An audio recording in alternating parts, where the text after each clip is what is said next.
$50, $60 billion left before we're out of money by June 1st.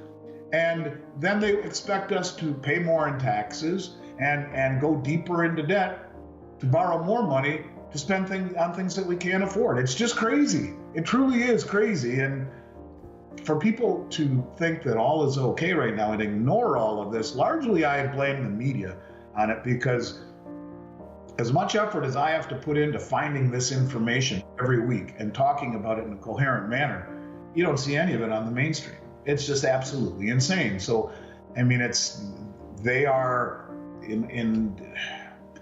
they're part of the problem here, the media not letting people know what's coming and focusing on the wrong things. So I think this is going to be a bad deal, because not only do you have so many people without the ability to be able to deal with unexpected problems, living paycheck to paycheck, nothing in the way of savings, maxed out credit cards, highest they've been at, and God knows how long. I don't think that people are prepared in any way. Many people, financially, morally, spiritually, they're just not ready for what's coming. And I think it is coming, and you can see it by all of the things that are happening. And I keep coming back to the fact, is this by design? And you look at the things that our leaders are doing and the people that are advising them, and it becomes really compelling to at least talk about it, because some of these things are just too uncanny to not say, geez, could they be that foolish? And, you know, Bill's one of my best friends in this industry, and I've spent a lot of nights with him, most of them drinking Miller Lite and talking about the world. And he's one smart guy. He gets it and says things in a very common sense manner, straight in your face. There's no, he doesn't pull any punches, and you always know where you are with him. But he's right, and it is too stupid for it to not make sense. I mean, just the simple fact of weaponizing the world reserve currency, you don't think that's going to have profound implications?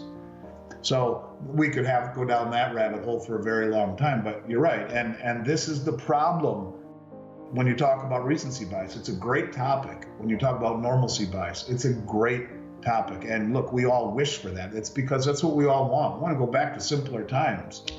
But these are anything but dull and complacent and simple. And it's the Chinese curse. May you live in interesting times. I wish things weren't so.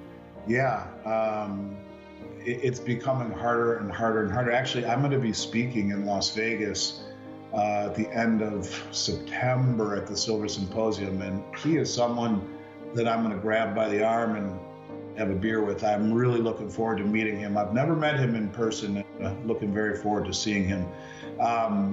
But yeah, it's becoming harder and harder to do. We do have, I think, maybe 3,000 or 4,000 10-ounce Ital Preziosi 10-ounce bars in stock, ready for delivery at $3.49 over the price of silver, that we're going to offer as a special this week. But it's becoming harder to do that. And over the last few, 6 to 8 weeks, it's really been hard with increased demand. Now here we are again, the calm before the storm. And I'd like to remind people, I said this exact same thing in December and January and February, when I talked about why everything had fallen off, why the premiums had come down. People wanted to get out and be with their families. The new 2023 allocations came out, and we had normalcy bias there too.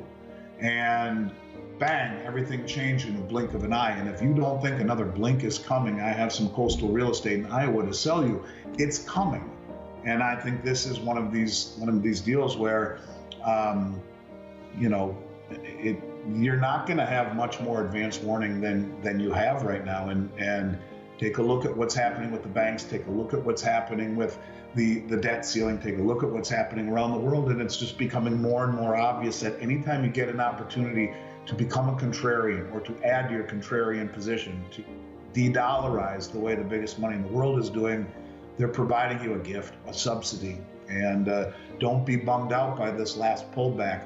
I really do believe, one last thing done again, part of the book, their playbook, that is over and over and over and over again, is leading up into an event. Now, when you have the credit default swaps as high as they are, the big money is telling you there will be a technical default, most likely.